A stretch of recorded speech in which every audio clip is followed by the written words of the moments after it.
Hello, I'm Evo Luna. I'm in a show that's on here with these lovely people and a lot more people, including Herbie Flowers and all sorts of exciting people. There's a singer and some dancers.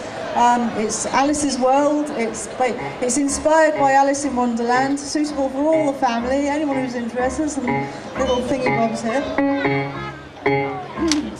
But we're going to give you a little excerpt from a piece that I'm doing. So, when you're ready.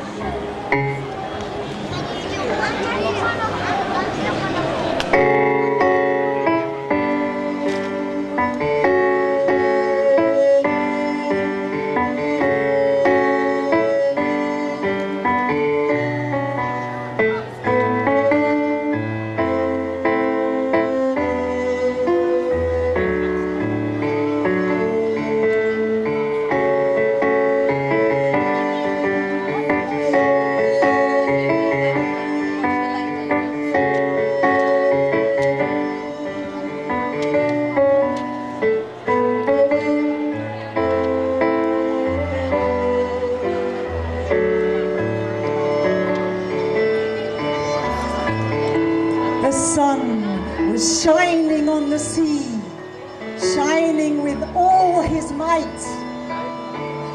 He did his very best to make the billows smooth and bright. And this was odd because it was the middle of the night.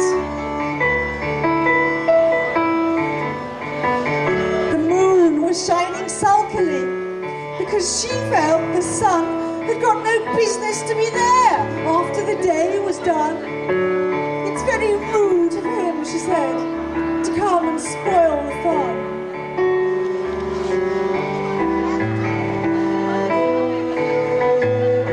The sea was wet as wet could be. The sands were dry as dry. You could not see a cloud because no clouds were in the sky. No birds were flying overhead. There were no birds to fly.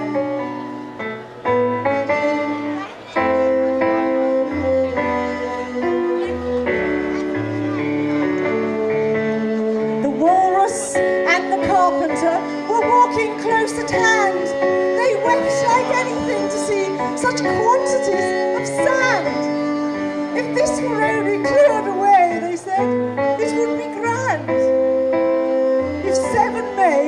With 7 mops swept it for half a year, do you suppose, the walrus said, that they could get it clear? I doubt it, said the carpenter, and shed a bitter tear.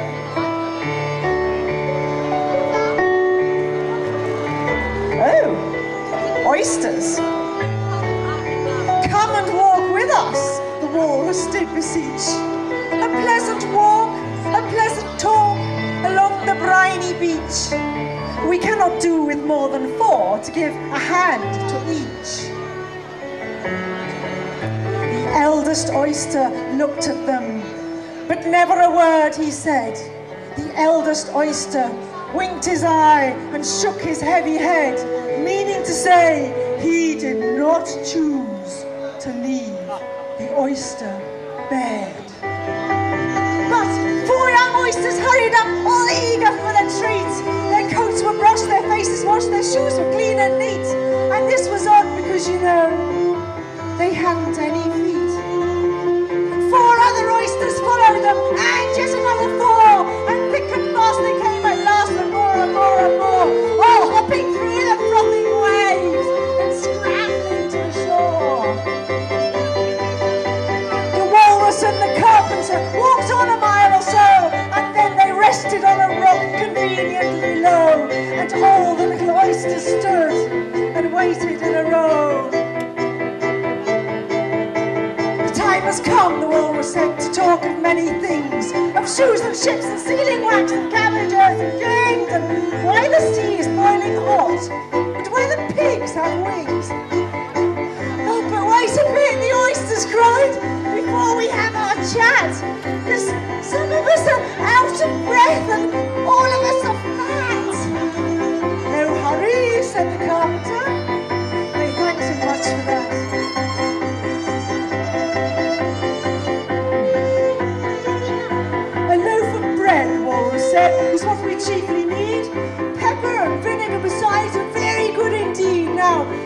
ready, oysters dear. We can begin to feed. Ah, but not on us, the oysters cried, turning a little blue. After such kindness, that would be a dismal thing to do. The night is fine, the walrus said. Do you admire the view? It was so kind of you to come, and you are very nice. The carpenter said nothing but, cut us another slice. I wish you weren't, I'm quite so deaf I've had to ask you twice. It seems a shame, the walrus said, to play them such a trick. After we brought them out so far and made them trot so quick. The carpenter said nothing but, the butter spread too thick. I weep for you, the walrus said. I deeply sympathize. With sobs and tears, he sorted out those of the largest size, holding a pocket handkerchief before his streaming eyes.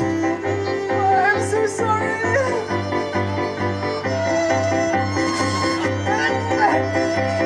I'm so sorry.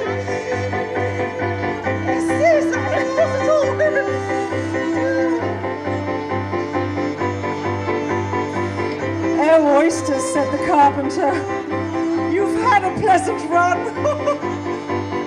Shall we be trotting home again? But answers came there none, and this was scarcely odd because they'd eaten every one.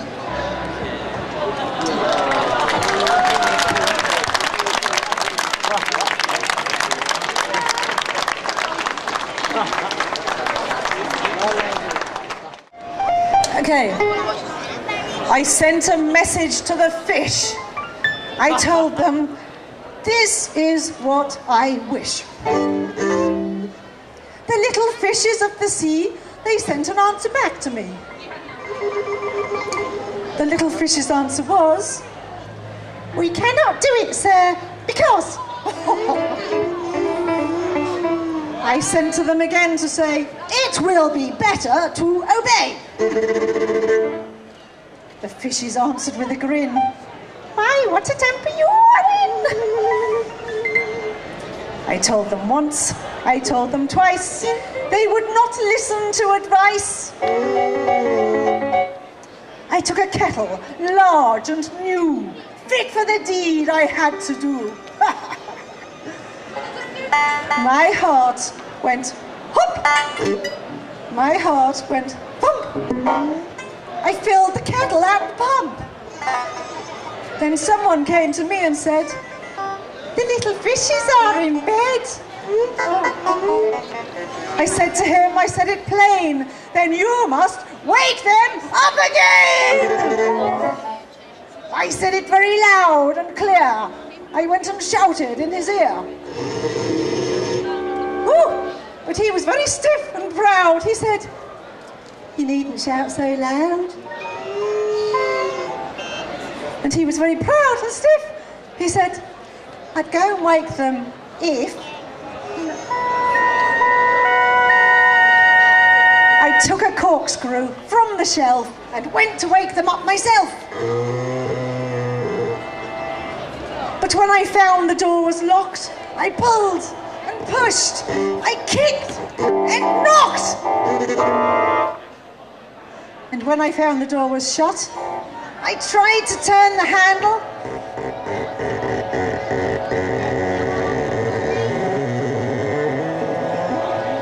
But